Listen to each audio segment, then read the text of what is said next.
Biotic component,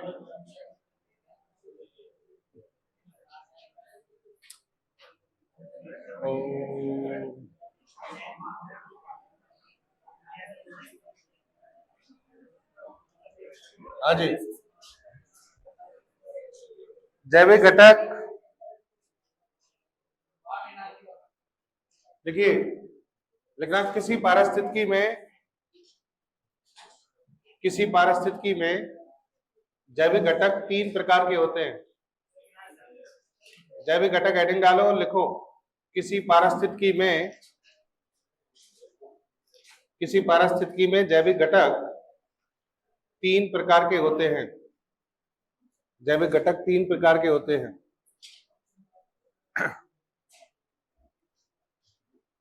तीन प्रकार के होते हैं। पहला उत्पादक,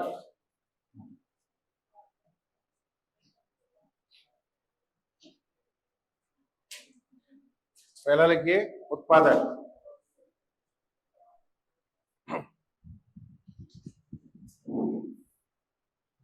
देखो भाई एक चीज समझ लो, अपने आप समझ में आ जाएंगे तीनों।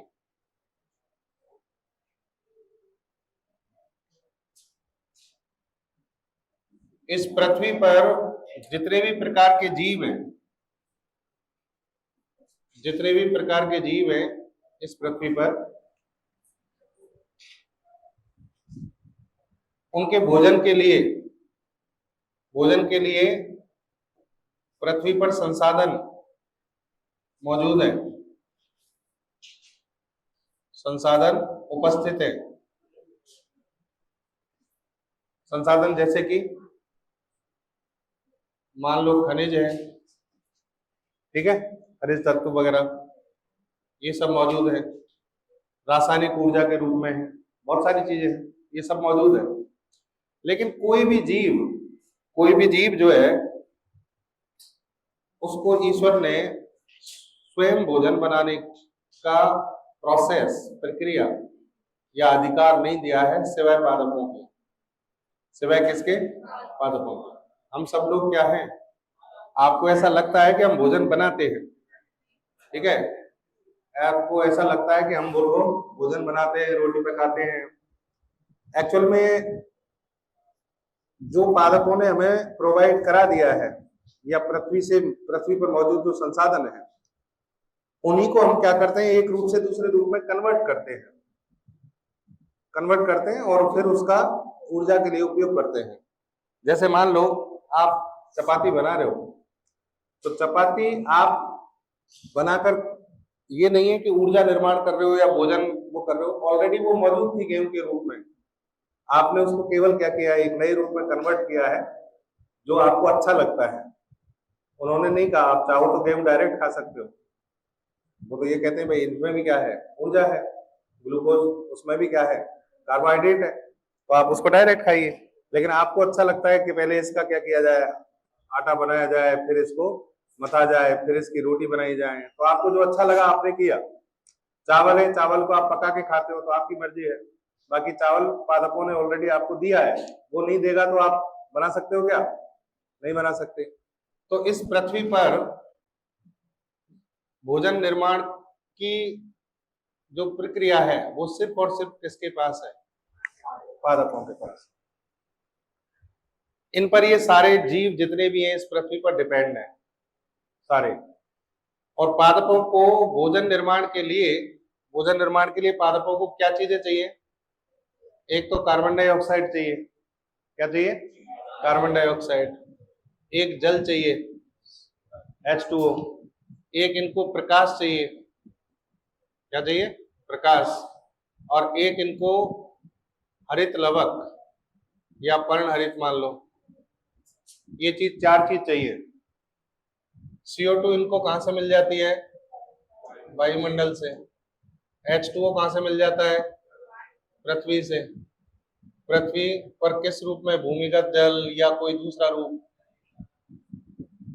प्रकाश कहां से मिल जाता है?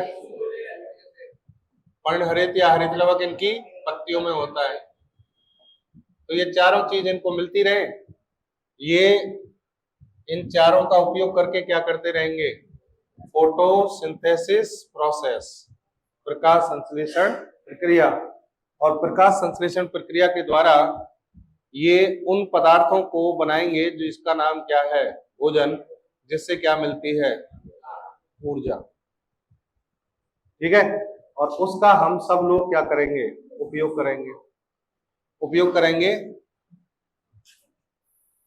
और इनका उपयोग करके आप अच्छी तरह से विकसित हो जाओगे, आपका शरीर विशालकाय हो जाएगा, खाते रहोगे, पीते रहोगे, सारे जीव जो है बढ़ते रहेंगे। अब इस शरीर को बनाने में खनिज तत्वों की भूमिका है, ठीक है, भोजन की भूमिका है, सबकी भूमिका है, लेकिन बनाया किसने? इन्होंने इसको सपोर्ट किया, तो इन्होंने अपना शरीर बनाया इस रूप में आगे। ठीक है, अब लेकिन क्या है, लेकिन एक चीज हमें नहीं भूलनी है, गीता का सार। गीता का सार क्या है? क्यों व्यर्थ चिंता करते हो? क्या लाए थे, क्या लेकर जाओगे? जो लिया यहीं से लिया, और जो रहेगा वो यहीं पर रहेगा। तो ये जो है ना, ये जो जीव है, इस जीव के अंदर देखो चीज क्या है। इस जीव के अंदर दो चीजें हैं, ध्यान से देख लो। इस जीव के अंदर दो चीजें, एक तो पदार्थ है जिससे इसका शरीर बना है, और एक इसके अंदर ऊर्जा है जो आत्मा के रूप में है। अब ये एक दिन चला जाएगा तो इसमें से आत्मा निकल जाएगी जो ऊर्जा है। अब ये क्या बचेगा? केवल पार्थिव शरीर। और वो पार्थिव शरीर को तोड़ने के लिए इन्होंने क्या रखे हैं यहाँ पर? अपघटक, डिकम्पोजर, सूक्ष्म जीव। ये जैसे ही पार्थिव शरीर होगा, इसको तोड़ना शुरू कर दिया जाएगा, और ये इसको तोड़ देंगे उन्हीं तत्वों में जिनसे ये बना था, और फिर ये पंच तत्वों में ये शरीर क्या होगा? विलीन हो जाएगा, और जो कहानी जहां से शुरू हुई थी वहीं पर खत्म हो जाएगी। ठीक है, अब तुम उस बीच में चाहे कुछ भी प्रक्रियाएं जो है अपनी कर लो, घूम लो, फिर लो। हाँ, तो ये कहानी है। तो ये कहानी जो है उत्पादक से शुरू होगी, उपभोक्ता से गुजरेगी, और अपघटक पे जाके क्या हो जाएगी? खत्म हो जाएगी। ये दुनिया जो है इन तीनों के बीच में सिमटी हुई है, और ये चक्र है जो चलता जा रहा है, चलता रहेगा आगे तक। ठीक है, कुछ अपघटकों को क्या नहीं करने देते? मौका नहीं देते तोड़ने का। कैसे? जला देते हैं। जैसे हिंदू समाज में क्या किया जाता है? बॉडी को जला दिया जाता है। तो अपघटकों को उसमें मेहनत नहीं करनी पड़ती, उनको मेहनत नहीं, उनको खाना चाहिए, उनके लिए खाना है ये। ठीक है, अब जो गाड़ते हैं तो उसमें तो इनका काम होता है। ठीक है, तो कहने का मतलब जो बॉडी, जैसे जानवरों की वो शरीर है, जानवरों के वो पड़े रहते हैं, तो उनको भी क्या करते हैं? ये अपघटित करते हैं। अपघटित जब करते हैं तो अगर मान लो ये अपघटित नहीं करते तो क्या होता? वो शरीर सड़ता तो उसमें क्या होते? जो रोग फैलाने वाले वायरस हैं, बैक्टीरिया हैं, वो बनते हैं उसमें, और वो वातावरण को प्रदूषित करते। तो जो अपघटक है वो एक तरीके से प्रकृति का सफाई कर्मी भी है। क्या है? सफाई कर्मी। अपघटक प्रकृति को साफ करता है, इसलिए इसको क्या बोलते हैं? प्रकृति का अपमार्जक, स्कैवेंजर यानी सफाई करने वाला। अपमार्जक साबुन की तरह क्या करता है? साफ करता है। समझिए, तो अपघटक का बहुत महत्वपूर्ण काम है। और अपघटकों में अभी हम बात करेंगे, दो तरह के जीव होते हैं, एक तो बड़े हैं, एक छोटे हैं। छोटे सूक्ष्म जीव हैं। बड़े क्या हैं? जैसे चील, कौवा, गिद्ध, ये क्या है? ये बड़े हैं। ठीक है, वो भी एक तरीके के अपघटक है, लेकिन वो क्या करते हैं? खाते हैं, अपघटन नहीं करते। वो क्या करते हैं? उसको तोड़ के खाते हैं। लिखो आप इसके बारे में, उत्पादक के बारे में लिखो पहले। तो उत्पादक कौन है? पेड़ पौधे। वो भी कौन से वाले? हरे पेड़ पौधे। हरे क्यों कह रहे हैं? क्योंकि यही हैं जो प्रकाश संश्लेषण कर सकते हैं। तो लिखिए, लिखना पृथ्वी पर मौजूद सभी हरे पेड़ पौधे, पृथ्वी पर मौजूद सभी हरे पेड़ पौधे प्रकाश संश्लेषण की प्रक्रिया द्वारा प्रकाश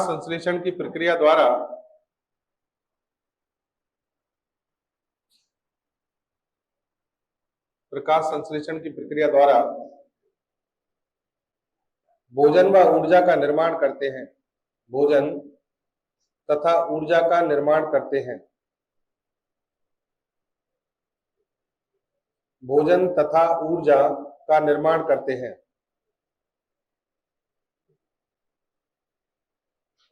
ठीक है। ऑल ग्रीन प्लांट लिखिए आप। लिखा नहीं लिखा? लिख लिया, ठीक है। तो नेक्स्ट लिखो, प्रकाश संश्लेषण की प्रक्रिया लिख दे। क्या होती है? किस किस की जरूरत पड़ती है? CO2 के कितने? लिख दो। हाँ,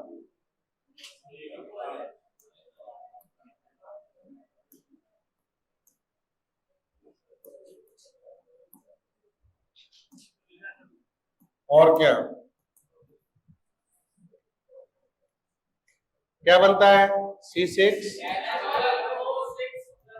क्या बनेगा? 6O2 बाहर निकलेंगे, साथ में 6 जल के अणु, 6H2O।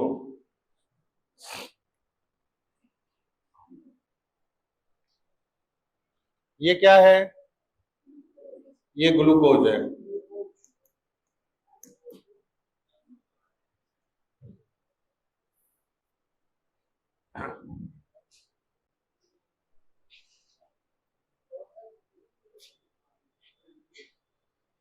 लिख दीजिए।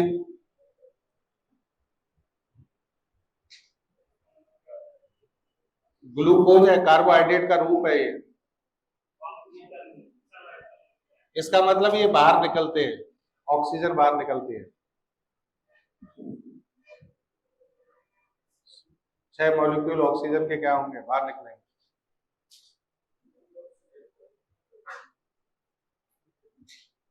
लिख लिया? लिखो इसमें। नेक्स्ट नीचे लिखो, लिखना ऊर्जा के ये अणु ऊर्जा के ये अणु ऊर्जा के ये अणु पादप उत्पादों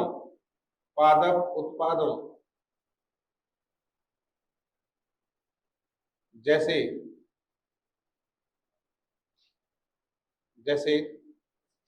पादप उत्पादों जैसे तना, पत्तियां, फल, तना, पत्तियां, फल, बीज आदि में संचित हो जाते हैं। आदि में संचित हो जाते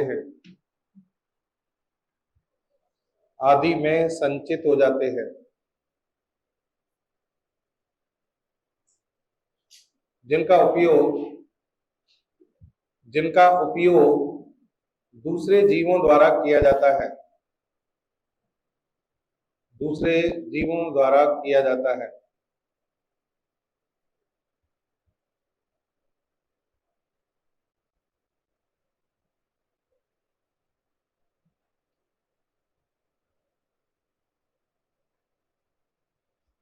यही कारण है कि पादपों को उत्पादक कहते हैं। यही कारण है कि पादपों को उत्पादक कहा जाता है।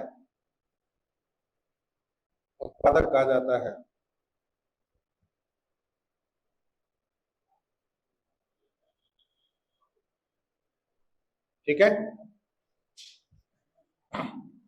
तो उत्पादकों द्वारा भोजन बना दिया गया, ग्लूकोज के ऊर्जा के अणु बना दिए गए, और ये जो है पादप उत्पादों में संचित हो गए। अब आप इनको खाओगे तो ये आपके शरीर में पहुंचेंगे, आप इसका पाचन करोगे, पाचन से ये टूटेगा तो आपको क्या मिल जाएगी?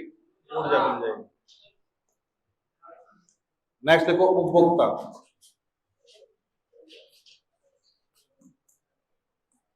उपभोक्ता, कंज्यूमर।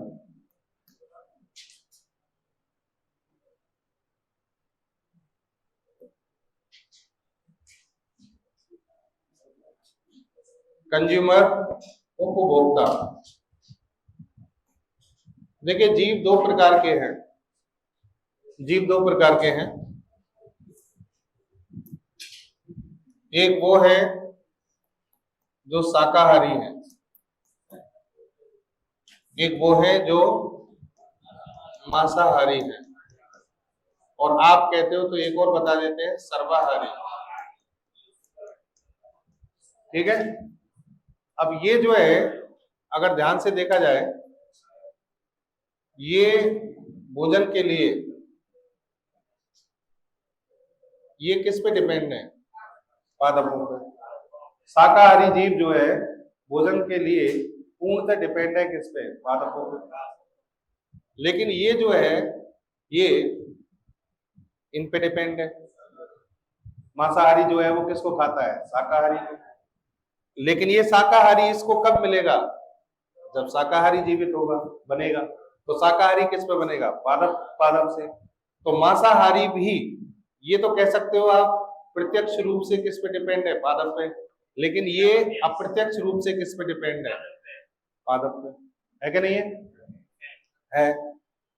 इसको जो मौका मिले वो सबको खा जाता है। इसको भी खाता है, इसको भी खाता है, इसको भी खाता है, और इसमें जो है वो कौन आता है? मानव। इसलिए सबसे विकट, सबसे भयंकर, सबसे खतरनाक जानवर जो पृथ्वी पर माना गया है वो कौन है? मानव है। ठीक है। ये ना तो सूक्ष्म जीवों को छोड़ता है, सूक्ष्म जीव भी नहीं छोड़ते, कीड़े मकोड़ों को भी खा जाता है। मानव जो है हर तरह का है। ऐसे मुंह बनाने से कुछ नहीं होता है, सत्य है ये।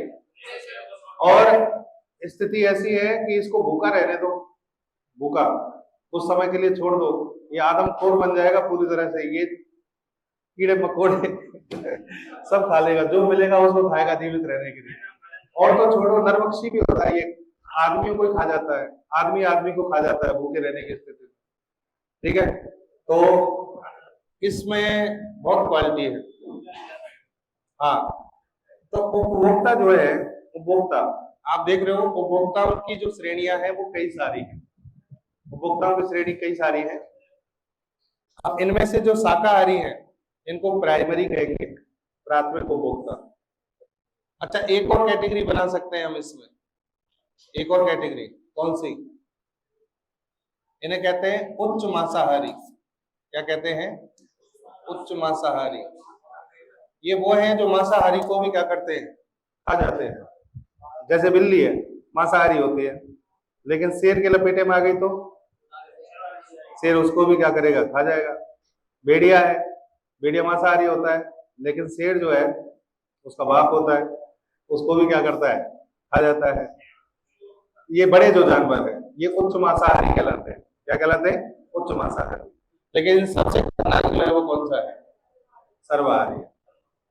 हाँ, तो जो शाकाहारी है वो क्या कहलाएगा?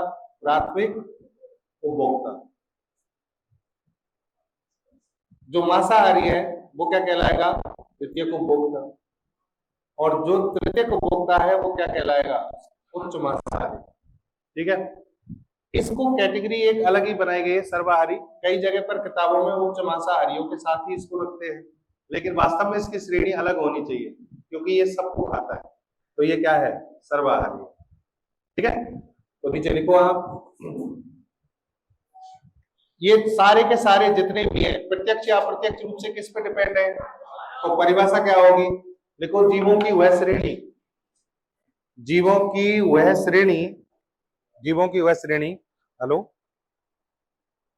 हेलो, हाँ बस कर रहा हूं, कोई अर्जेंट हो तो बताओ। है? 1 मिनट में कर रहा हूँ, कॉल कर रहा हूँ। कोचिंग में हो क्या? अच्छा अच्छा। एक वो हो सकता है यार एक दिन डिले हो जाए उनका। हाँ तो मैं 1 मिनट बता, अभी क्लास के बाद बताऊँ। ठीक।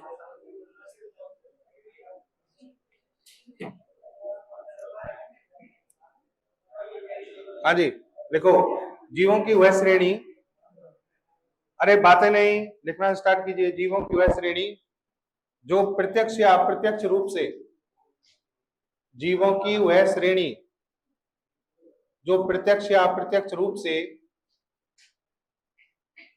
प्रत्यक्ष या अप्रत्यक्ष रूप से भोजन व ऊर्जा के लिए, भोजन व ऊर्जा के लिए, भोजन व ऊर्जा के लिए पादपों पर निर्भर होती है, भोजन व ऊर्जा के लिए पादपों पर निर्भर होती है, उसे उपभोक्ता श्रेणी कहा जाता है, उपभोक्ता श्रेणी कहा जाता है।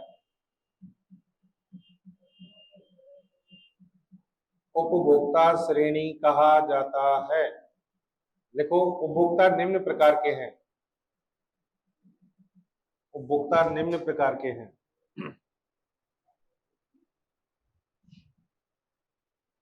उपभोक्ता निम्न प्रकार के हैं। पहला लिखेंगे प्राइमरी कंज्यूमर, प्राथमिक उपभोक्ता।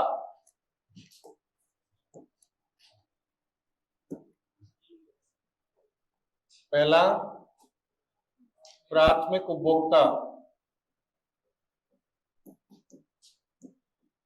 Primary consumer. देखो ऐसे जीव,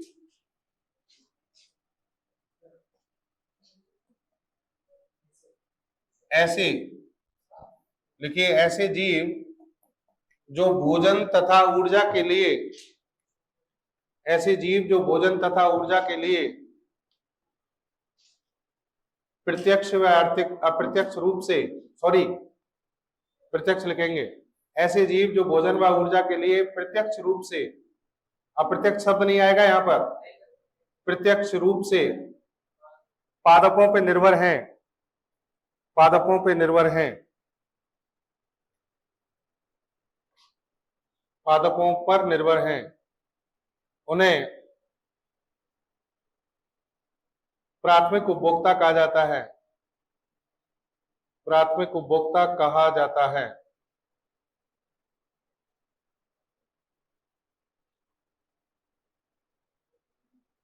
प्राथमिक उपभोक्ता कहा जाता है। ठीक है, जैसे लिख दो इसमें, जैसे में नीचे लिखो ये जीव शाकाहारी होते हैं, नीचे लिखो ये जीव शाकाहारी होते हैं, ये जीव शाकाहारी होते हैं। उदाहरण में क्या लिखोगे? गाय, भैंस, बकरी, भेड़, खरगोश। ठीक है, शाकाहारी मानव, बिल्कुल शाकाहारी मानव, हिरण, एक्सेट्रा। 17 लाख प्रजाति है। कितने लिखोगे?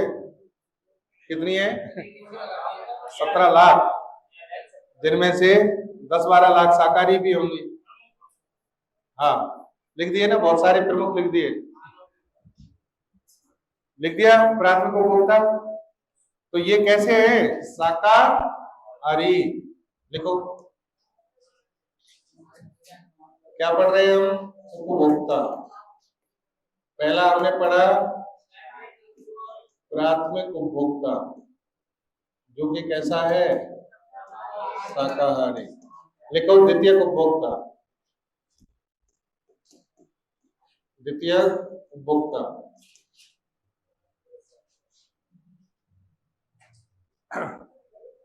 द्वितीयक उपभोक्ता, देखिए उपभोक्ता जीवों की वह श्रेणी, उपभोक्ता जीवों, उपभोक्ता जीवों की वह श्रेणी, उपभोक्ता जीवों की वह श्रेणी जो भोजन तथा ऊर्जा के लिए जो भोजन तथा ऊर्जा के लिए भोजन तथा ऊर्जा के लिए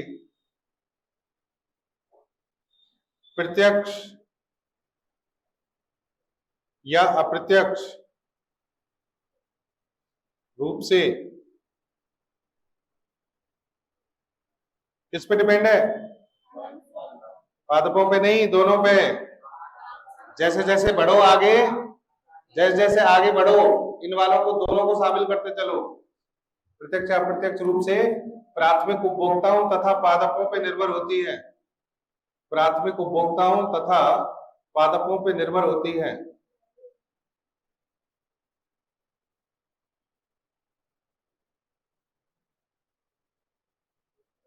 पादपों पर निर्भर होती है।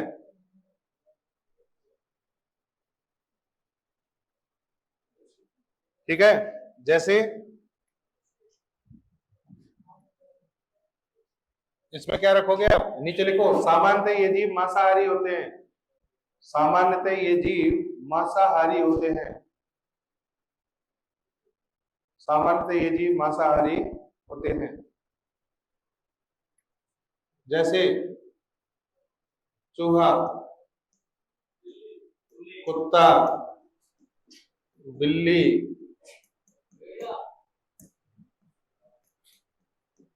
भेड़िया, एक्सेट्रा, बहुत है।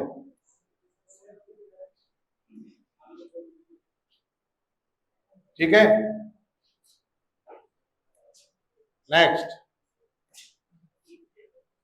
देखो, तृतीयक उपभोक्ता। तृतीयक उपभोक्ता, टर्सरी कंज्यूमर। तृतीयक उपभोक्ता।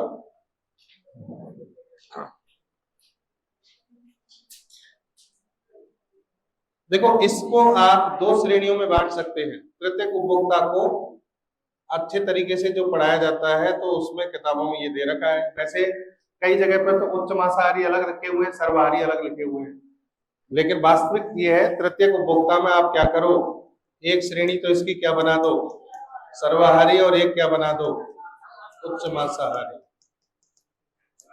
ठीक है, तो लिख दीजिए, उपभोक्ताओं की वह श्रेणी, उपभोक्ताओं की वह श्रेणी,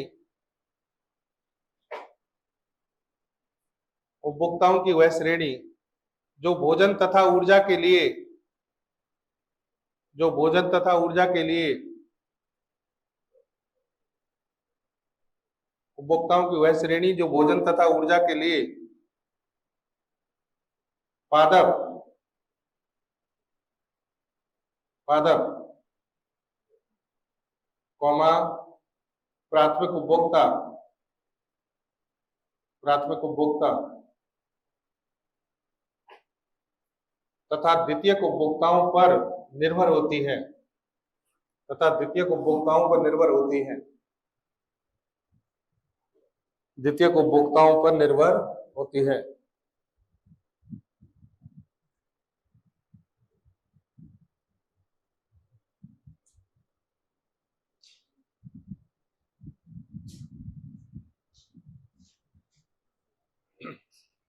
उसे तृतीयक उपभोक्ता कहते हैं, उन्हें तृतीयक उपभोक्ता कहा जाता है।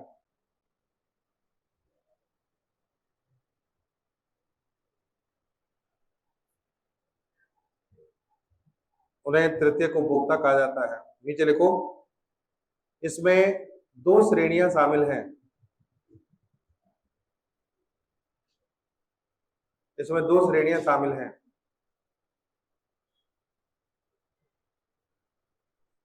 पहली लिखना उच्च मांसाहारी,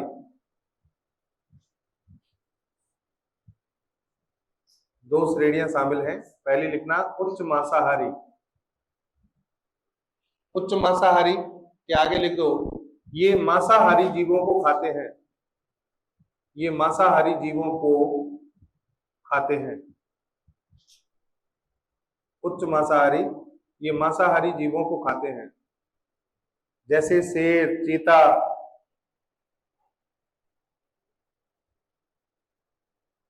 अब जैसे भेड़िया है, भेड़िया को आपने यहाँ पे रखा है, ठीक है, लेकिन आगे देखेंगे हम भेड़िया यहाँ भी आ सकता है, ये जरूरी नहीं है। ये डिपेंड करता है, आगे पढ़ेंगे हम खाद्य श्रृंखलाओं पे। किस पे डिपेंड करता है? खाद्य श्रृंखला पर। किस खाद्य श्रृंखला का आप अध्ययन कर रहे हैं? मान लो एक जीव है, उसने किसी शाकाहारी को खाया, ठीक है, और उस जीव को भेड़िया खा गया, उस जीव को, तो ये क्या आ गया? उच्च मांसाहारी, तृतीय को उपभोक्ता आ गया। तो इस तरीके से होगा। नेक्स्ट लिखो सर्वाहारी, सर्वाहारी। दूसरा लिखो सर्वाहारी।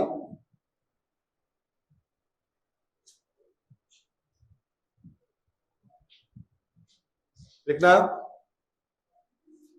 सर्वाहारी जीव, सर्वाहारी जीव, सर्वाहारी जीव शाकाहारी और मांसाहारी दोनों प्रवृत्ति के हो सकते हैं। शाकाहारी और मांसाहारी दोनों प्रवृत्ति के होते हैं।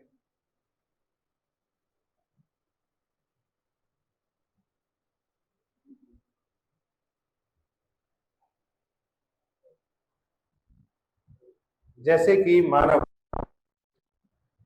जैसे कि मानव,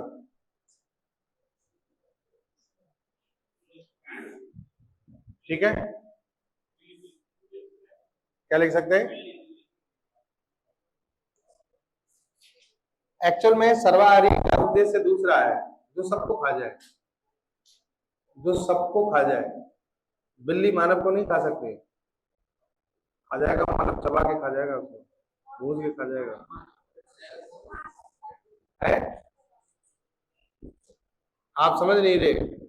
इनकी कैटेगरी सर्वाहारी का मतलब केवल यही नहीं है कि भाई मांसाहारी और शाकाहारी वाली जो हमने जो चीज लिखी है, जिसमें क्षमता हो सबको खाने की, जिसमें क्षमता हो सबको खाने की, वो सर्वाहारी है।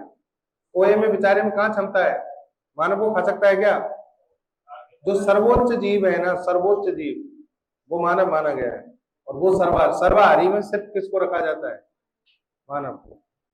आगे लिखो अपघटक, लिखिए अपघटक।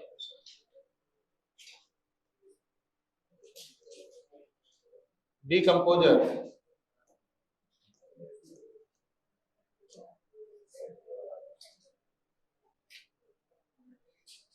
लिखिए क्या है? अपघटक कौन है जो अपघटन करता है? लिखिए जीवों की वह श्रेणी, जीवों की वह श्रेणी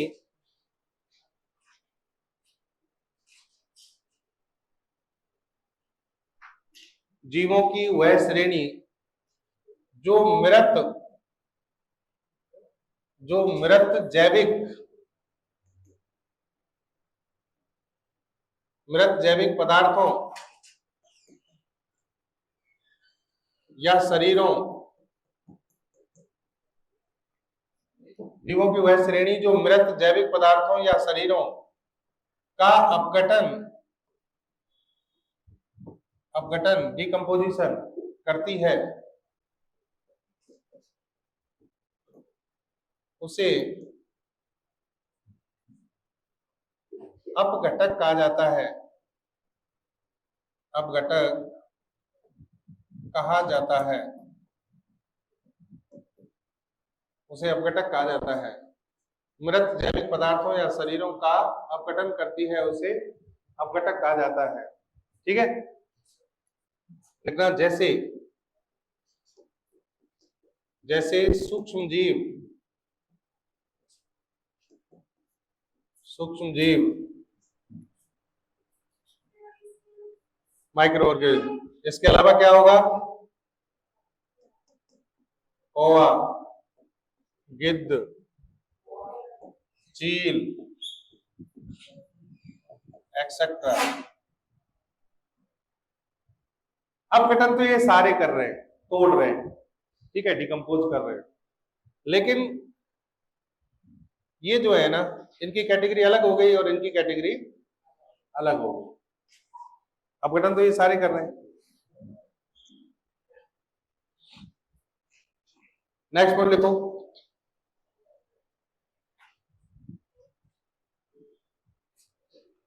नीचे एक पॉइंट लिखो, लिखना ये सभी जीव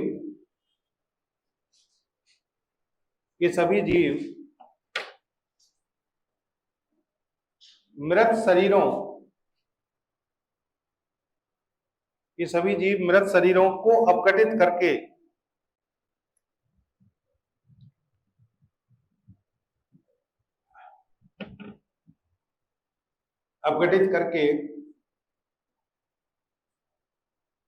प्रकृति में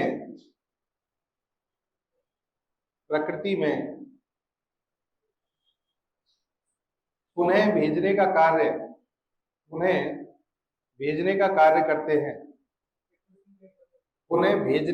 करते हैं। मृत शरीरों को अपघटित करके पुनः प्रकृति में भेजने का कार्य करते हैं। इन्हें प्रकृति का सफाई कर्मी या अपमार्जक कहा जाता है। स्कैवेंजर ऑफ नेचर,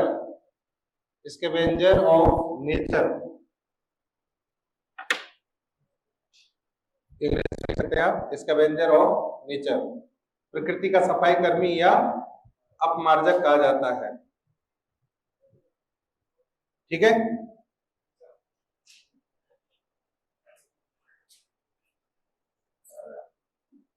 तो ये हो गया आपका जैविक घटकों की परिभाषा। अब आपके आते हैं कौन से अजैविक घटक। अजैविक घटकों में क्या आते हैं आपके, कार्बोहाइड्रेट, वसा, प्रोटीन, ठीक है, और क्या आते हैं, जल, खनिज, लवण, ठीक है। ये सब आपको कहाँ पढ़ाए जाते हैं, बायोलॉजी में। यहाँ पढ़ने कार्बोहाइड्रेट, वसा, प्रोटीन यहाँ थोड़ी पढ़ रहे हैं। तो अजैविक घटक यहाँ पर कोई भी नहीं पढ़ना है। अजैविक घटक कहाँ पढ़ेंगे, सारे बायो में। लेकिन तीसरा जो पॉइंट है ना, जिसको कहते हैं ऊर्जा, वो पढ़ना है उसको। नहीं, ऊर्जा का मतलब यहाँ ये वाला मतलब नहीं है, वो तो प्रकाश संश्लेषण तो जैविक घटकों में आ गया आपका। यहाँ कुछ नियमों को पढ़ना होगा हमें। यहाँ ऊर्जा का स्थानांतरण पढ़ना है, ऊर्जा कैसे स्थानांतरित होती है।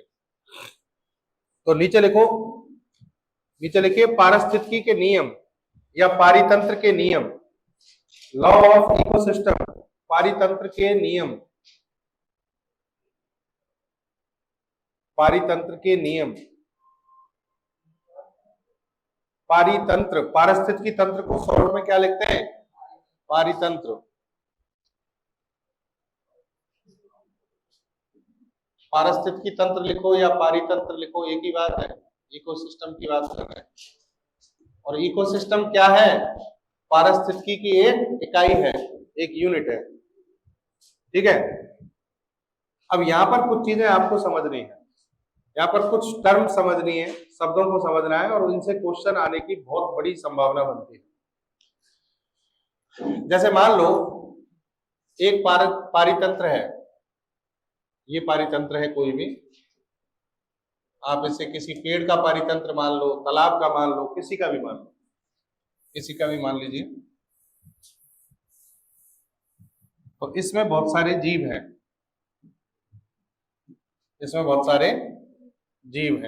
ठीक है। पेड़ पौधे हो सकते हैं, कोई दूसरे जीव हो सकते हैं, बहुत सारे जीव हैं।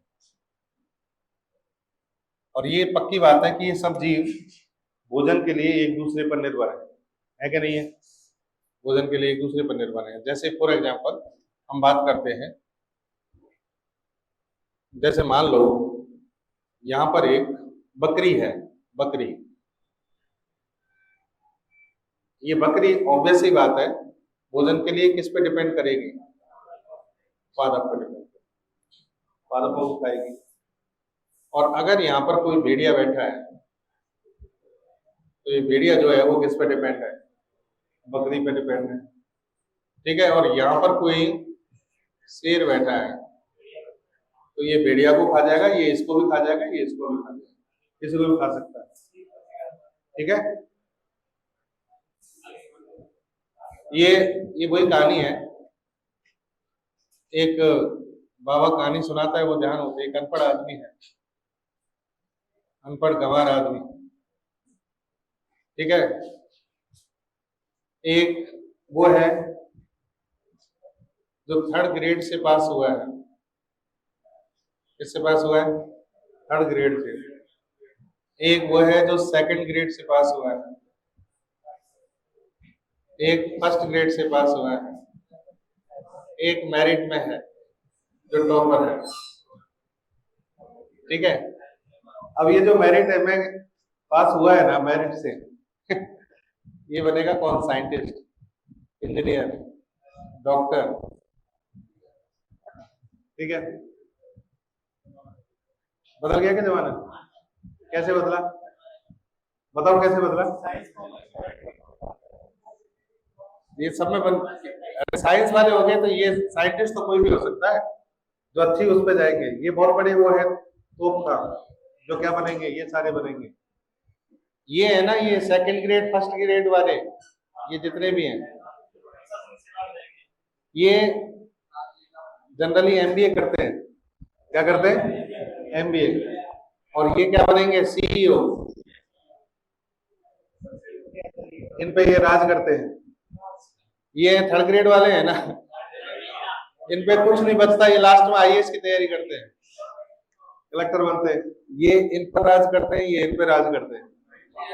और ये है ना, ये नेता, ये नेता है। क्या क्या बोला तू? क्या बोला तूने? बोला क्या तूने? अभी इससे पहले क्या बोल रहा था? अच्छा, ठीक है। और ये जो है ना, ये इनमें से जो थोड़े से क्या थे गवार, यानी वो क्या बने? साधु। ये इन सब पे क्या करते हैं? ये सब इनकी धोख लगाते हैं जा जाके। इनके पास भगवान है, इनका डायरेक्ट कॉन्टेक्ट किससे है? भगवान से। और ये भगवान के नाम पे सबको डराते हैं कि तू मर जाएगा, तू साइंटिस्ट बना है ना, लेकिन तेरे हाथ में कुछ नहीं रहेगा बोले तेरी संतान नहीं होगी, संतान होगी तो ऐसे होगी वैसे होगी। ये इनको ऐसा डराते हैं कि ये सब कुछ करने के बाद, पढ़ लिखने के बाद भी इनसे डरते हैं, है कि नहीं? तो सेम कहानी है इनकी, देखो ये जो शेर है ना,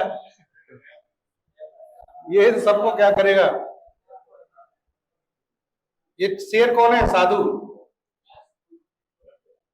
सबको क्या करता है? डरा के रखता है, सबको किसी को खा सकता है। अच्छा, इस पारिस्थितिकी में, ये वाली जो पारिस्थितिकी है, इसमें अगर आप देखोगे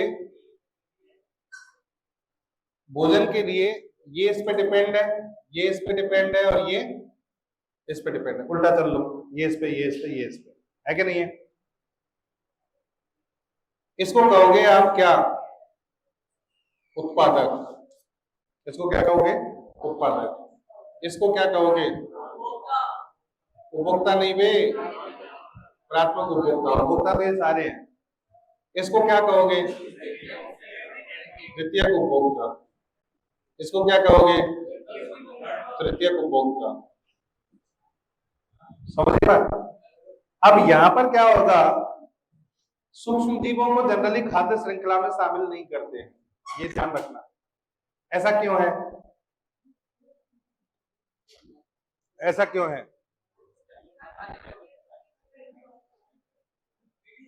बोलो।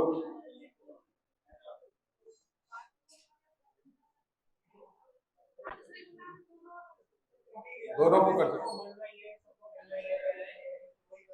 वही काम करते हैं।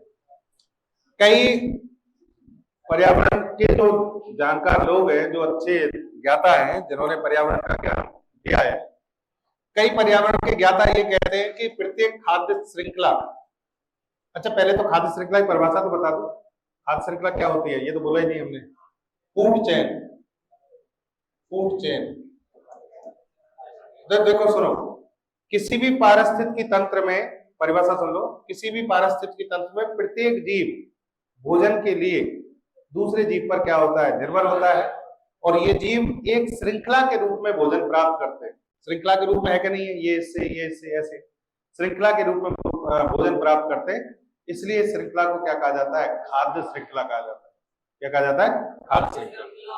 अच्छा, अब ये जो खाद्य श्रृंखला है, खाद्य श्रृंखला, इसमें हमने कहा कि अपघटकों को शामिल नहीं किया जाता है।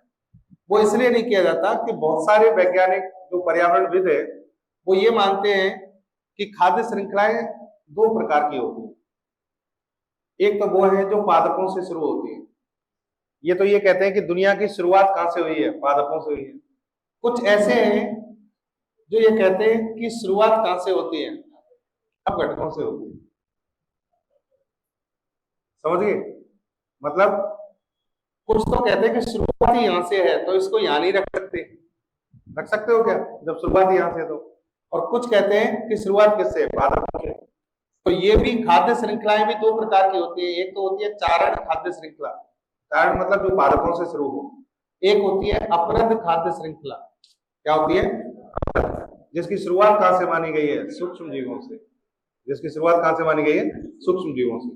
तो जनरली जो हम अध्ययन करते हैं वो किनका करते हैं? चारण वाली का। तो इसमें क्या नहीं रखते हम? सूक्ष्म जीवों को कभी भी शामिल नहीं करते। समझिए? ऐसा नहीं कि सूक्ष्म जीवों को आप नकार सकते हो, नकार नहीं सकते, बस अध्ययन का दृष्टिकोण चेंज कर लिया आपने, इन खाद्य श्रृंखलाओं को अलग कर दिया और इनको अलग कर दिया। ठीक है? और मोस्टली कॉमन जो है वो ये वाली होती है जिनको पढ़ा जाता है।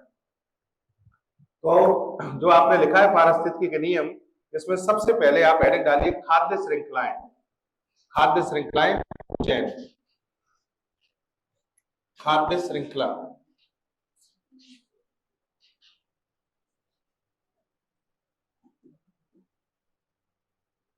Food chain.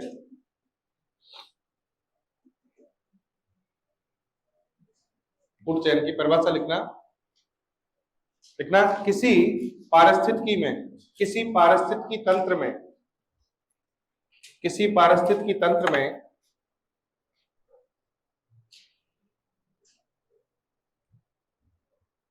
किसी पारिस्थितिकी तंत्र में जीव, किसी पारिस्थितिकी तंत्र में जीव भोजन तथा ऊर्जा के लिए, भोजन तथा ऊर्जा के लिए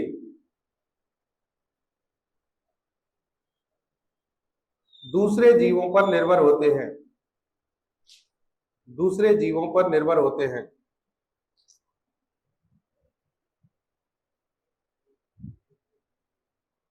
भोजन तथा ऊर्जा के लिए दूसरे जीवों पर निर्भर होते हैं।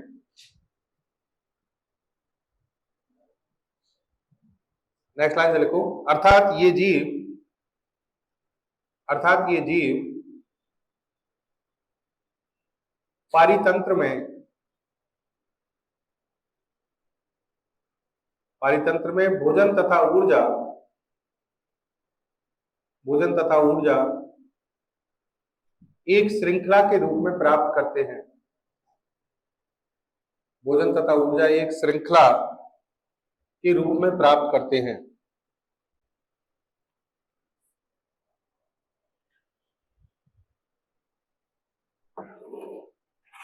श्रृंखला के रूप में प्राप्त करते हैं, जिसे खाद्य श्रृंखला कहा जाता है। खाद्य श्रृंखला कहा जाता है।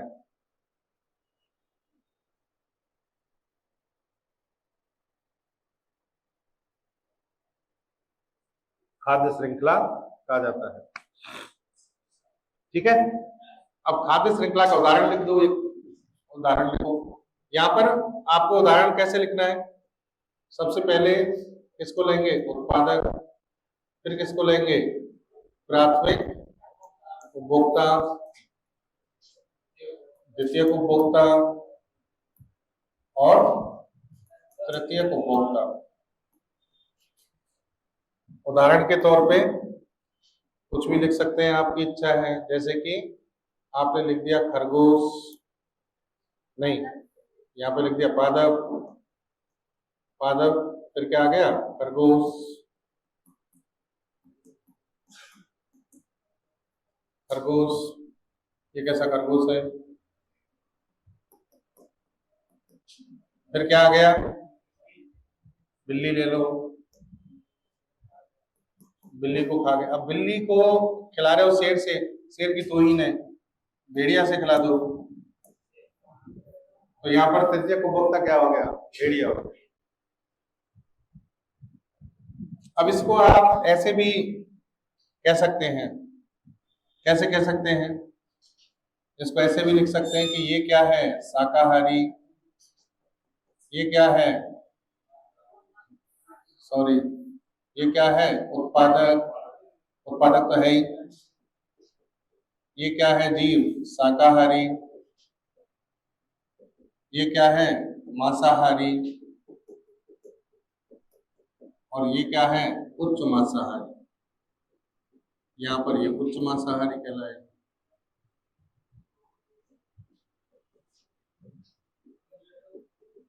भेड़िया, ठीक है। तो ऐसे भी डिफाइन कर सकते हैं। तो आपकी ये क्या हो गई? खाद्य श्रृंखला हो गई। किसमें? पारितंत्र में। पारितंत्र की एक खाद्य श्रृंखला हो गई। अच्छा, मान लो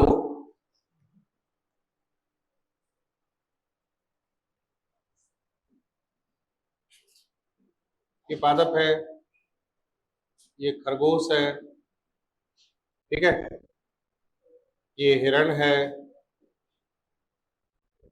ये बकरी है, इधर बिल्ली है, कुत्ता है, ठीक है, भेड़िया है। अब ध्यान से सुनो, अगर मान लो इस कुत्ते को खरगोश दिखा तो ये खरगोश को खाएगा, खरगोश नहीं दिखा, हिरण दिखा तो हिरण को खाएगा, हिरण नहीं दिखा, बकरी दिखी तो बकरी को भी खाएगा कि नहीं खाएगा? या नियम का पालन करेगा कि जो खाद्य श्रृंखला है उसी के अकॉर्डिंग चलूंगा मैं, जो आएगा उसको खा जाएगा। अब इसका मतलब ये हुआ कि ये जीव जो है कोई खाद्य श्रृंखला बनी हुई है, तो इसका मतलब ये नहीं है कि ऐसे ही खाना खाएंगे, ऐसे ही भोजन प्राप्त करेंगे। खरगोश नहीं मिल रहा, बिल्ली मिल रही है कुत्ते को, या बिल्ली को कोई और मिल रहा है, चूहा मिल गया, तो बिल्ली किसको खाएगी? चूहे को भी खा सकती है। इसका मतलब ये हुआ कि किसी भी पारितंत्र में, ध्यान से सुनो, किसी भी पारितंत्र में पहली बात तो खाद्य श्रृंखलाएं बहुत सारी हो सकती हैं। हो सकती है, नहीं हो सकती? हो सकती है। पहली बात, किसी भी पारितंत्र में, हमने तो एक खाद्य श्रृंखला की बात की है, खाद्य श्रृंखलाएं बहुत सारी हो सकती हैं, और इन खाद्य श्रृंखलाओं के जीव समय के अकॉर्डिंग, समय के अनुसार, मौका परिस्थिति के अनुसार, भोजन ऊर्जा की आवश्यकता के अनुसार एक खाद्य श्रृंखला का जीव दूसरी खाद्य श्रृंखला में जा सकता है। जा सकता है, नहीं जा सकता? जा सकता है। और जब जाएगा तो नई खाद्य श्रृंखला बनेगी कि नहीं बनेगी? बनेगी। तो पारितंत्र में खाद्य श्रृंखलाओं का एक जाल बन जाता है। क्या बन जाता है? जाल बन जाता है। और जब पारितंत्र में खाद्य श्रृंखलाओं का जाल बन जाता है तो एक नई परिभाषा सामने आती है, फूड वेब, यानी खाद्य जाल। लिखो, नई परिभाषा लिखो एक और, खाद्य जाल। खाद्य जाल,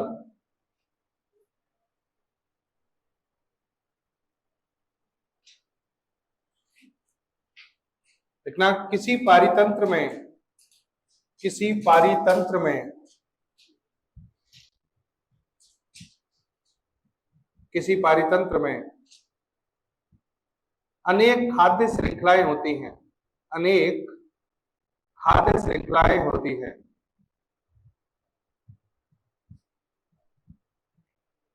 किसी पारितंत्र में अनेक खाद्य श्रृंखलाएं होती हैं।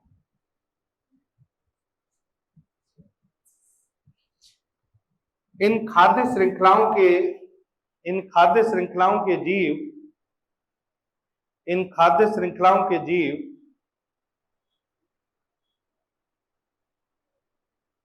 जीव परिस्थितियों के अनुसार, इन खाद्य श्रृंखलाओं के जीव परिस्थितियों के अनुसार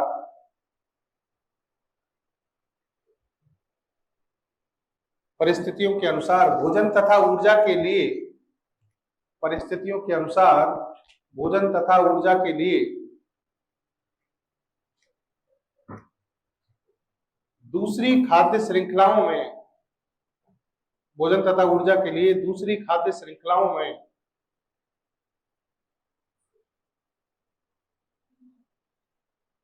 भोजन तथा ऊर्जा के लिए दूसरी खाद्य श्रृंखलाओं में गमन कर जाते हैं।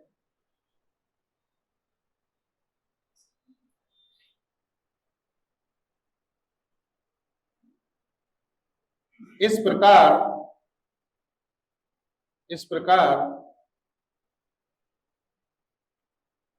पारितंत्र में खाद्य श्रृंखलाओं का एक जटिल जाल बन जाता है। इस प्रकार पारितंत्र में खाद्य श्रृंखलाओं का एक जटिल जाल बन जाता है जिसे क्या कहते हैं? फूड वेब, खाद्य जाल कहा जाता है।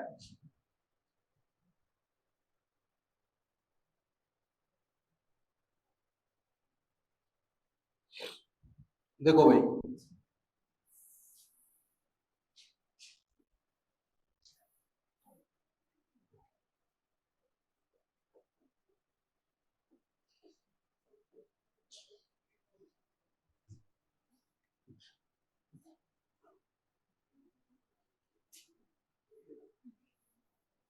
पादप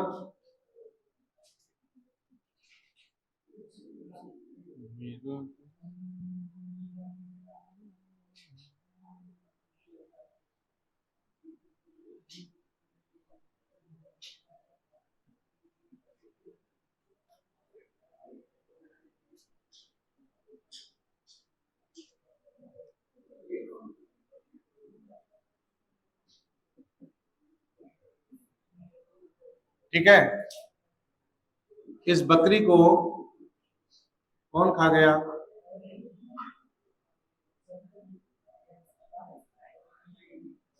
कुत्ता। हिरण को कौन खा गया?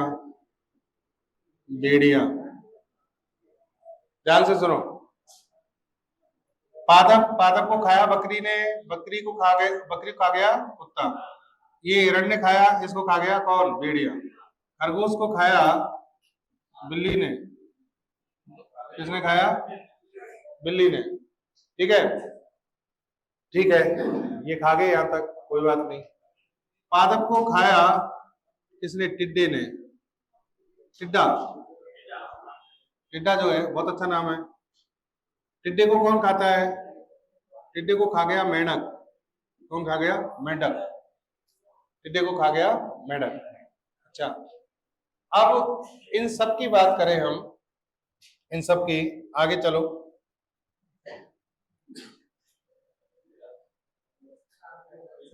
मेंढक को खिलाओ किसी और से? सांप, मोर, ठीक है। अब बहुत है, इन सबको कौन खा गया? शेर। बिल्ली को खा गया, भेड़िए को खा गया, कुत्ते को खा गया, शेर। कितनी, सुनो, कितनी खाद्य श्रृंखलाएं बनी? 4 बनी। ध्यान से सुनो, 4 खाद्य श्रृंखलाएं बनी। अगर मान लो यहां पर इस खाद्य श्रृंखला में हिरण जो है, कुत्ते को अगर बकरी अवेलेबल नहीं हुई तो कुत्ता क्या खा सकता है? हिरण खा सकता है। ठीक है। भेड़िया जो है उसको हिरण नहीं मिला तो भेड़िया किसको खा सकता है? भेड़िया किसको खा सकता है? भेड़िया किसको खा सकता है? ये बिल्ली किसको खा सकती है? कैसे नहीं खा सकती? किसने कह दिया? बिल्ली इंसान को खा जाए इतनी खतरनाक होती है? हाँ, बिल्ली किसको खा सकती है? ठीक है, अब आप सोचो कितनी सारे, अब खाद्य श्रृंखलाएं काउंट करो आप, 1 2 3, ठीक है, यहां से ये कैसे जाएगी, ये, ठीक है, तो इस तरीके 3 4, अब कम से कम ये बन गई क्या 8 10, पहले कितनी थी 4। खाद्य श्रृंखलाएं बढ़ी, खाद्य श्रृंखलाएं बढ़ती हैं, खाद्य जाल की जटिलता बढ़ती है कि घटती है? बढ़ती है, जटिलता बढ़ती है। और जब खाद्य जाल की जटिलता बढ़ती है तो यहां जीवों के पास भोजन के अवसर ज्यादा हैं। भोजन के अवसर ज्यादा है कि नहीं है? एक नहीं तो दूसरे से काम कर चला लेगा। तो ऐसे पारितंत्र का स्थायित्व क्या बढ़ता है? स्थायित्व बढ़ता है। ऐसे पारितंत्र की स्टेबिलिटी बढ़ती है। तो ये क्वेश्चन पूछा जाता है कि पारितंत्र की जटिलता और स्थायित्व में क्या संबंध है। जितनी जटिलता बढ़ेगी उतने ही जीवों के पास भोजन के अवसर ज्यादा होंगे और वो पारितंत्र ज्यादा लंबे समय तक चलेगा। उसकी जटिलता बढ़ने पर उसका स्थायित्व भी क्या होगा? बढ़ेगा। यहां पर मान लो हिरण अवेलेबल ही नहीं होता और कुत्ते को बकरी मिली नहीं, तो कुत्ता तो मर जाएगा, क्या खाएगा बेचारा? लेकिन उसके पास अवेलेबल है कि ये नहीं तो ये भोजन है, ये नहीं तो ये भोजन है, ठीक है। तो इसीलिए देखो, जो लोग अच्छे लेवल पे ढंग से वो चीजों को पढ़ते हैं ना, वो करते हैं, वो मांसाहार को गलत नहीं मानना चाहिए। जैसे कई बार हमारी जो एक वो होती है ना, दृष्टि होती है देखने की, नजरिया होता है कि मांसाहार गलत है और ये लोग गलत है, वो है। ऐसा नहीं है। हर लोगों की अपनी अपनी प्रवृत्ति है, अलग है, और ये प्रकृति का नियम है, ये पारिस्थितिकी है। मैं आज तक मैंने कभी मांसाहार नहीं किया। मैं मांसाहार मतलब मेरी फैमिली में कोई नहीं करता, लेकिन पर मैं इस चीज को गलत नहीं मानता। ये प्रकृति का नियम है, इसमें चलेगा। इसके बिना आप जीवन यापन होगा ही नहीं, पारितंत्र नष्ट हो जाएंगे पूरे। आप किससे नहीं कर सकते? गेहूं चावल से हर सभी जीवों के लिए भोजन की पूर्ति नहीं कर सकते। जो इनको खाते नहीं है उनको क्या करोगे? वो तो खाएंगे ना, उनको प्रकृति ने बनाया इसलिए। एक जीव दूसरे का क्या है? भोजन है। एक जीव दूसरे का क्या है? भोजन है। ये सब भोजन के पद हैं, सोपान है। इनको पारितंत्र के सोपान कहते हैं, ठीक है। एक दूसरे का क्या है? पैदा इसलिए हुआ है ताकि दूसरे का पेट भर सके, वो अपनी कुर्बानी दे और दूसरा उसको क्या कर सके? खा सके। ये दुनिया बनी ऐसे है, तो इसलिए वो चीज भी गलत नहीं है।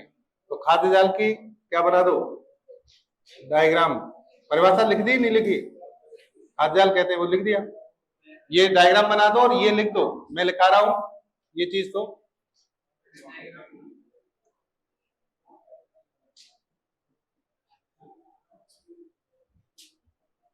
मेरा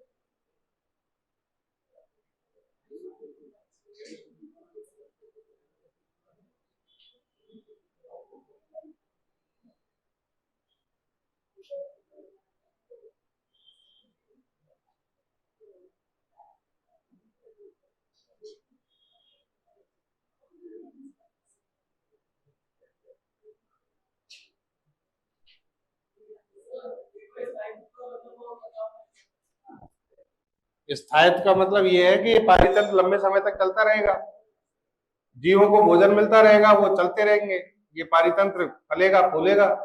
और मान लो इसको नहीं मिला भोजन तो ये उजड़ जाएगा।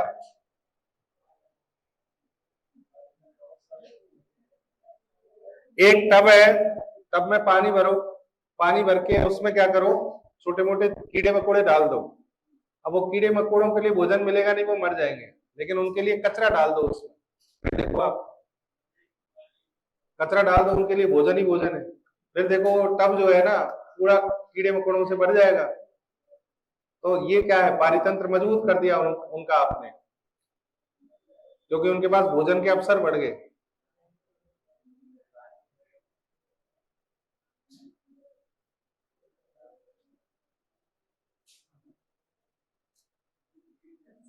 तो इसे कहते हैं हम खाद्य जाल।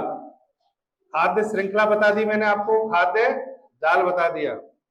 नेक्स्ट लिखो, लिख लिया क्या? देखो आगे, तीसरी परिभाषा लिखिए, 10 का नियम। लिखना था ना, क्यों नहीं लिखना? लिखा हुआ है उसमें मेरा लिखा हुआ तो है। खाद्य श्रृंखला बढ़ती है, खाद्य जाल की जटिलता बढ़ती है, स्थायित्व बढ़ता है।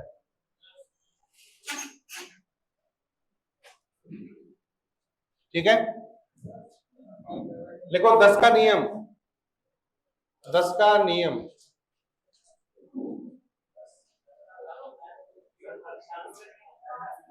दक्षांश नहीं, 10 का नियम।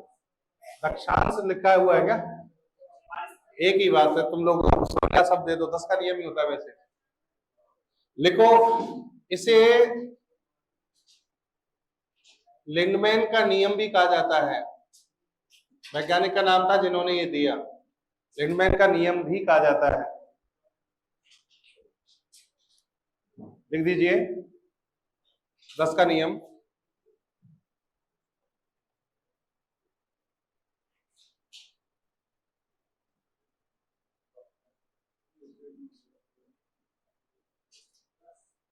लिखना यह नियम, नेक्स्ट लाइन से लिखो, यह नियम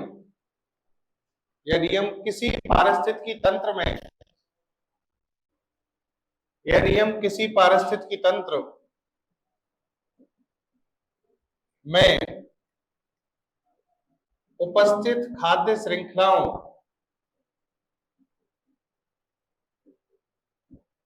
पारिस्थितिकी तंत्र में उपस्थित खाद्य श्रृंखलाओं के लिए ऊर्जा के वितरण को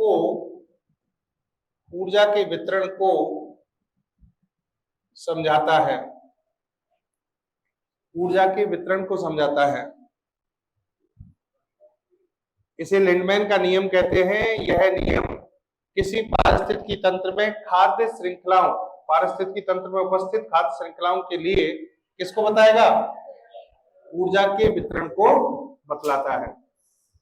यानी इस नियम से आपको यह पता लगेगा कि किसी खाद्य श्रृंखला में ऊर्जा कैसे आगे बढ़ती है, उसका वितरण कैसे होता है। तो नीचे लिखो, इस नियम के अनुसार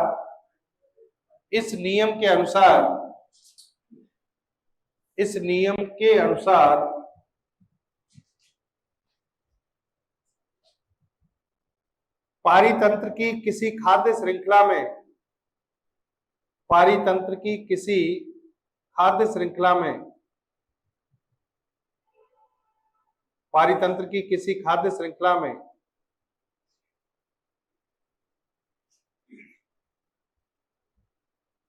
खाद्य श्रृंखला में प्रत्येक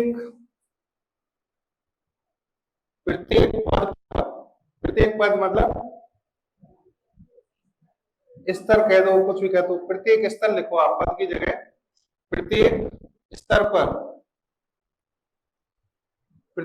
पर 90% ऊर्जा, 90% ऊर्जा प्रत्येक स्तर पर, पारितंत्र की खाद्य श्रृंखला के प्रत्येक स्तर पर 90% ऊर्जा का उपभोग हो जाता है। 90% ऊर्जा का उपभोग हो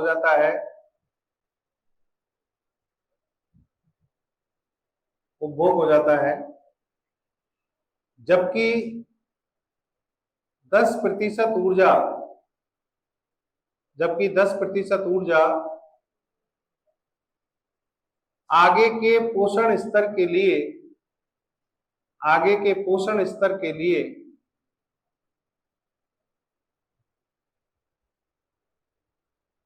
आगे के पोषण स्तर के लिए स्थानांतरित होती है, स्थानांतरित होती है।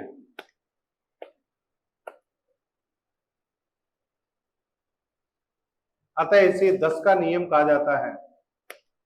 अतः इसे 10 का नियम कहा जाता है। क्या कहा जाता है? 10 का नियम। ध्यान से पढ़ो एक बार नियम को, क्या कह रहा है नियम।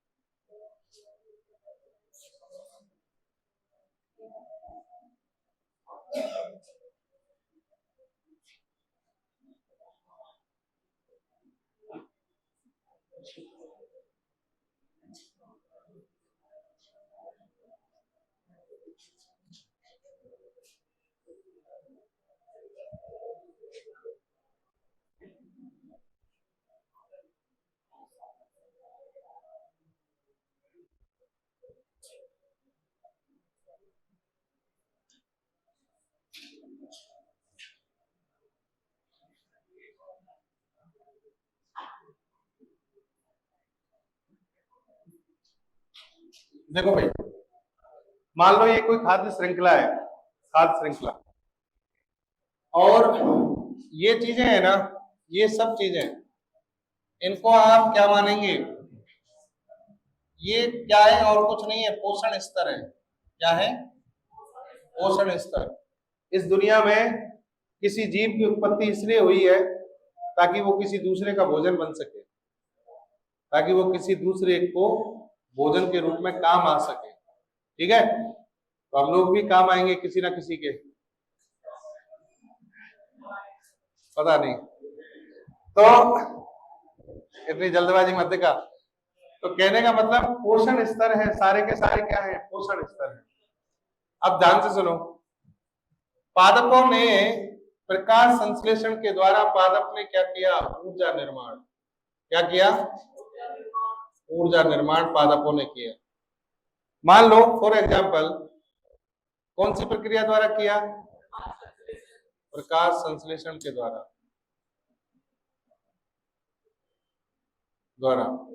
मान लो इस पादप ने 1000 किलो कैलोरी ऊर्जा इसने विकसित की थी। कितनी विकसित की? 1000 किलो कैलोरी। ये क्या है? ये माना। क्या है? माना। इसमें से नियम ये कहता है कि 90% का क्या होगा और 10% क्या होगी? स्थानांतरण। 10% का क्या होगा? स्थानांतरण, ट्रांसफर होगी। 90% का उपभोग कर लेगा। और 90% उपभोग का मतलब है सीधा सीधा कि 900 किलो कैलोरी तो खर्च हो गई, पादप ने खुद ने बनाई और खुद ही ने खर्च कर ली अपनी पत्तियों को बढ़ाने में, अपने तने को बढ़ाने में, अपने दैनिक कार्यों में करने में। 90% तो ये खुद ही क्या हो गया? उस ऊर्जा में से काम में ले ली इसने। 10% का इसने आगे हिरण को दिया। 10% का मतलब ये हुआ कि हिरण के पास 100 किलो कैलोरी क्या हुई? पहुंची। 100 में से 90 किलो कैलोरी हिरण खा गया, हिरण खा गया। बची कितनी? 10 किलो कैलोरी। इस 10 किलो कैलोरी को भेड़िया के पास पहुंचाया गया। 10 में से 9 किलो कैलोरी भेड़िया ने उपभोग कर ली। बची कितनी? 1 किलो कैलोरी। 1 किलो कैलोरी को शेर के पास पहुंचाया गया। 1 किलो कैलोरी। 1 किलो कैलोरी में से 0.9 किलो कैलोरी किसने उपभोग में ले ली? शेर ने। बची कितनी? 0.1 किलो कैलोरी। ये किसके पास पहुंची? मानव के पास। ठीक है, मानव के पास 0.1 किलो कैलोरी। अब शेर के पास तो दिमाग था नहीं, शेर तो केवल गुस्सा ही आया, गुस्सा करके रह गया, इसके पास दिमाग है। ये कहता है क्या होगा 0.1 से, मैं इस पे डिपेंड रहूंगा ही नहीं, मैं इसको भी खाऊंगा, मैं इसको भी खाऊंगा, मैं इसको भी खाऊंगा, मैं सबको खाऊंगा, और तभी मेरे क्या होगी, ऊर्जा की पूर्ति होगी। समझ बात? इसलिए मानव सर्वाहारी है। मानव के सर्वाहारी होने का कारण मैंने बता दिया आपको, मजबूरी में बेचारा, वैसे नहीं है। 0.1 किलो कैलोरी से क्या होता है, ठीक है? तो इसलिए मानव सबको खाता है, और इसे कहते हैं 10 का नियम।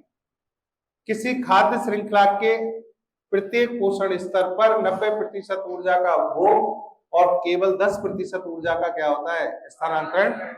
इसे क्या क्या कहा जाता है, 10 का नियम कहा जाता है। समझ में आ गया? बोलो हाँ।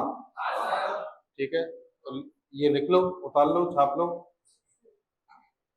नियम तो लिखाई दिया मैंने, ठीक है।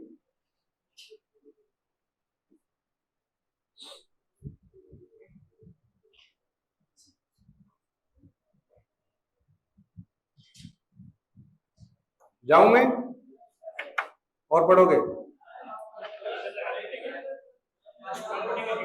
ये खत्म हो गया वैसे तो। अब आपको पढ़ाने क्या है, इसमें एक बहुत ही इंपॉर्टेंट टॉपिक देखो, इन पे क्वेश्चन आते हैं भाई, ध्यान से पढ़ लेना। तुमसे कोई नहीं पूछेगा उत्पादक क्या है, उपभोक्ता क्या है। क्वेश्चन आएंगे खाद्य श्रृंखला, खाद्य श्रृंखला पर, खाद्य जाल पर, 10 के नियम पर, क्वेश्चन यही से आएगा। और या फिर आएगा अभी जो अगला टॉपिक पढ़ेंगे हम, पिरामिड, पारिस्थितिकी पिरामिड, इन पे आएगा क्वेश्चन।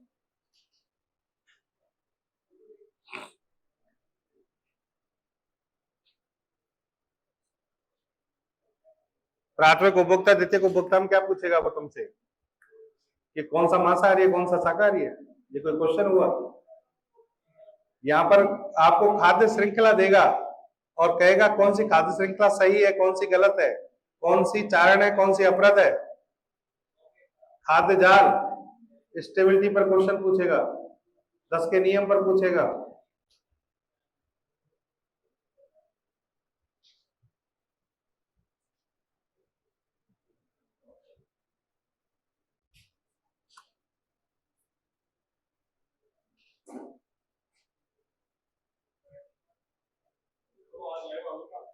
है पक्का 8 बजे मत देखो, तुम्हारा नुकसान है, आओगे तो बढ़िया है, मुझे फायदा है। आज से दोबारा चालू होगी, क्योंकि मैं 2 दिन बाहर था। आज 8 बजे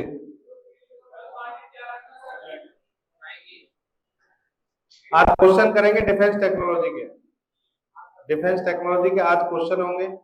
कल पढ़ाएंगे आपको थ्योरी का topic, quantum mission, quantum computing mission.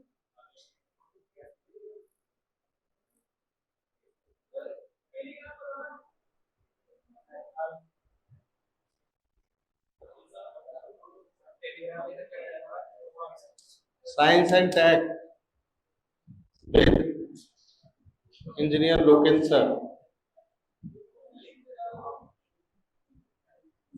ये सर्च कर लेना Telegram channel, science and tech with engineer Loken sir.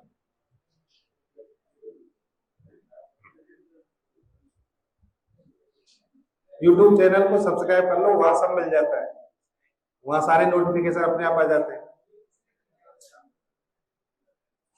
हाँ, लेकिन पीडीएफ के लिए आपको इस पे जाना पड़ेगा, पीडीएफ आपको नहीं मिलेगा। लिख लिया क्या? तो पिरामिड पे आ जाओ, थोड़ा सा बता देता हूँ, बाकी कल पढ़ेंगे। अच्छा चलो एक क्वेश्चन लिखो, क्वेश्चन कराते हैं इस पे। हाँ, एक क्वेश्चन लिखो।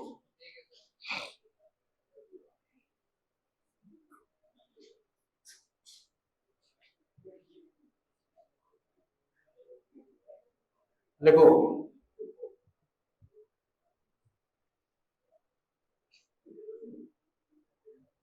लिखना, यदि यदि किसी खाद्य श्रृंखला के, यदि किसी खाद्य श्रृंखला के, खाद्य श्रृंखला के द्वितीय पोषण स्तर, द्वितीय पोषण स्तर, यदि किसी खाद्य श्रृंखला के द्वितीय पोषण स्तर, द्वितीय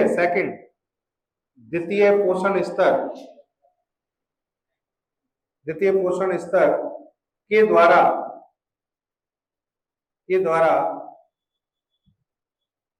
तृतीय पोषण स्तर को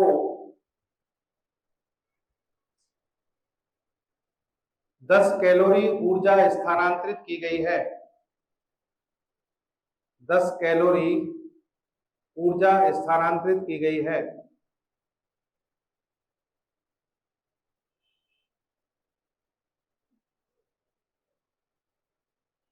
तो इस खाद्य श्रृंखला के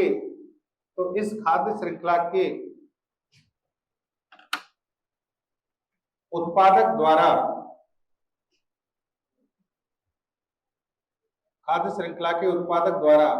आंसर कोई बोलेगा नहीं, जिसका आ गया मैं पूछूं तब बताना। उत्पादक द्वारा कितनी ऊर्जा का उपभोग किया गया होगा,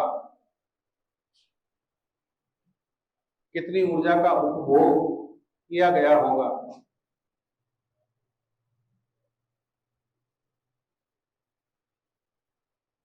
तो कुछ ऐसा कर कमाल तेरा हो जाऊं।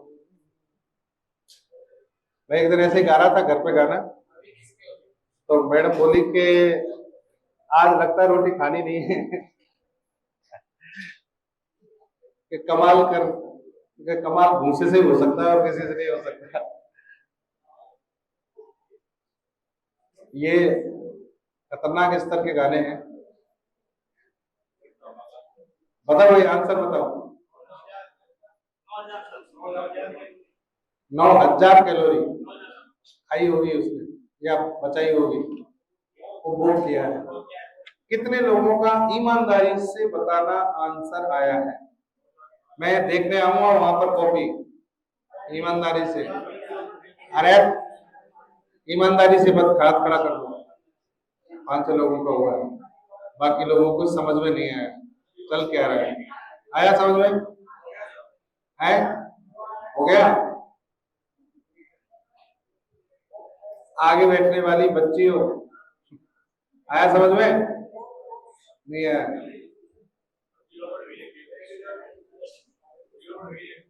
0 बढ़ गए।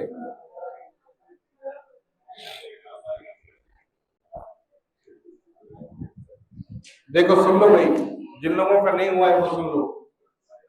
सबसे पहले आपको क्या करना था? पहले लिखना था उत्पादक, प्राथमिक उपभोक्ता, द्वितीय उपभोक्ता और तृतीय उपभोक्ता। अब बताओ डेटा किसका दिया हुआ है? द्वितीयक का। द्वितीयक वाले ने क्या किया? एक तो इसका उपभोग है, ध्यान से सुनो, एक तो इसका उपभोग है और एक इसका क्या है? स्थानांतरण है। स्थानांतरण दिया हुआ है कितना? 10 किलो कैलोरी या कैलोरी? 10 कैलोरी दिया हुआ है। तो इसने 10 कैलोरी दिया हुआ है, तो ये 10% है। 10% का ही तो स्थानांतरण करता है, तो इसका मतलब 90% इसने क्या की होगी? उपभोग की होगी। तो 10 कैलोरी इसने अगर आगे बढ़ाई है तो 90 कैलोरी ये क्या कर गया होगा? आ गया होगा। तो इसके पास टोटल आई कितनी थी? 100 कैलोरी। और ये 100 कैलोरी किसने दी होगी? प्राथमिक ने। और ये 100 कैलोरी 10% में थी, तो इसका 90% इसने खाया होगा, 900 कैलोरी। समझिए बात। और 900 कैलोरी और 100 कैलोरी यानी 1000 कैलोरी इसके पास आई थी। किससे आई होंगी? उत्पादक से। और 1000 कैलोरी जो है ये किसमें है? 10% में। तो बाकी का 90% इसने खाया होगा, तो वो कितना है? 9000 कैलोरी ये उपभोग हुआ है। अभी भी जिन लोगों के समझ में नहीं आया वो घर पे जाके छाछ पिए ठंडे दिमाग से और इसको जीरा डाल के फिर सोचें कि ये कैसे हुआ।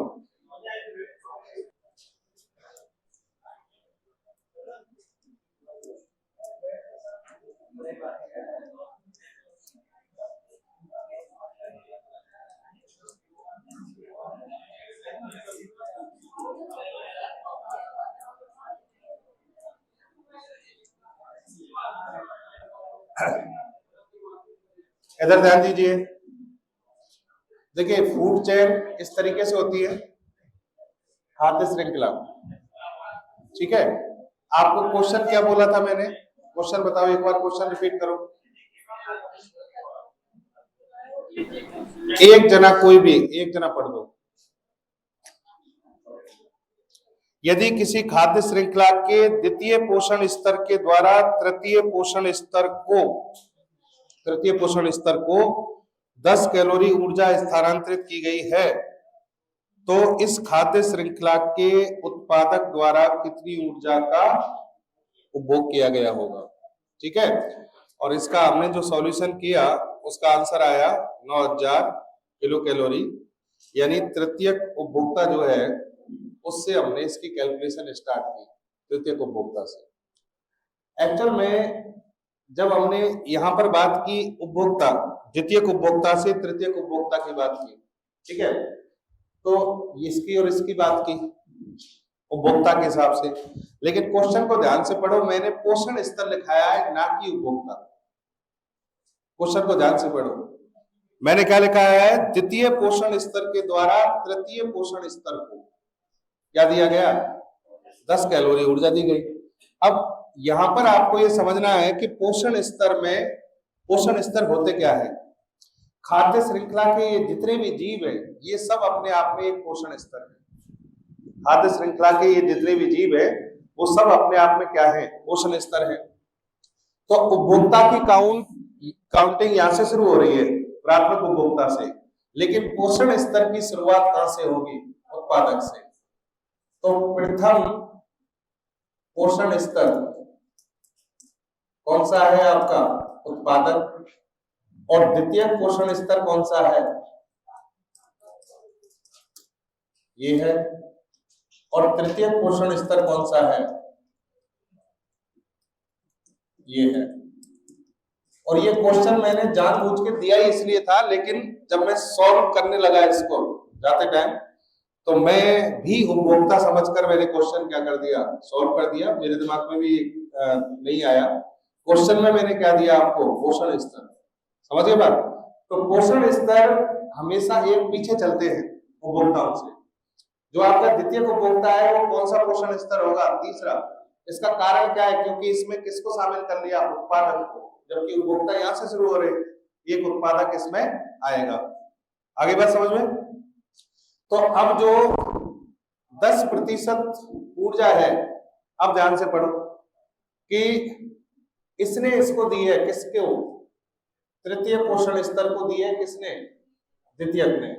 तो यहां पर 10 कैलोरी ऊर्जा इसको मिली है, 10 कैलोरी ऊर्जा किसको मिली है, तृतीय पोषण स्तर को। इसका मतलब ये किसको मिली है, द्वितीय उपभोक्ता को। और जब 10 कैलोरी इसको मिली है तो ये तो 10% भाग ही है, मिलने वाला भाग जो होता है वो कितना होता है, 10%। हाँ है, आवाज ज्यादा आ रही है, ओके। तो ये 10% जो ऊर्जा है, अब सही है, 10% ऊर्जा है वो 10 कैलोरी है। इसका मतलब इसमें से 90% भाग जो है इसने क्या किया होगा, उपभोग किया होगा। और 90% कितना हो गया, 90 कैलोरी। तो इसके पास टोटल कितनी होगी, 100 कैलोरी में से 90 इसने क्या कर दी, उपभोग कर ली, और 10 इसको भेज दी। जब इसके पास 100 है तो ये 100 भी क्या है, 10% हिस्सा किसका, उत्पादक का। तो 90% भाग इसका कितना होगा, 100, 90% भाग होगा 900 कैलोरी। तो टोटल इसके पास कितनी होगी, 1000 कैलोरी, जिसमें से इसने इतनी उपभोग कर ली और इतनी क्या कर दी, आगे ट्रांसफर कर दी। तो आंसर कितना आ जाएगा, 900, ना कि 9000। समझिए, पिछली बार हमने क्या किया था, 9000 आंसर निकाल दिया था। 9000 इसलिए निकाला क्योंकि एक स्टेप आगे और बढ़ना था हमें, जबकि यहां से शुरुआत करनी। दोबारा समझाऊं, ये चीज समझ में आ गई, प्रथम पोषण स्तर, द्वितीय पोषण स्तर। अब देखो क्वेश्चन क्या कह रहा है कि द्वितीय पोषण स्तर ने तृतीय पोषण स्तर को 10 कैलोरी ऊर्जा दी है। 10 कैलोरी ऊर्जा दी है। ये हमें पता है कि केवल 10% ऊर्जा ही दी जाती है, 90% का तो खुद ही क्या कर लेते हैं, उपभोग कर लेते हैं। तो 10 कैलोरी 10% भाग है, तो इसका 90% भाग कितना होगा, 90 कैलोरी। भाई 100 में से 90% भाग का इसने उपभोग किया होगा और 10% यानी 10 कैलोरी इसको आगे दी होगी। तो टोटल इसके पास कितनी है, 100 कैलोरी। अब ये 100 कैलोरी इसको आई है, वो कौन सा भाग था, 10%, किसका, उत्पादक का। बाकी का 90% उत्पादक ने उपभोग किया होगा। तो जब 10% 100 है तो 90% कितना होगा, 900 कैलोरी। ठीक है। अभी भी अगर आपको समझ में नहीं आया तो इसका मतलब आपका गणित कमजोर है, उसको सुधारो, क्योंकि ये मैंने 3 बार समझा दिया, इसमें अब कुछ समझाने को कुछ बचा नहीं है।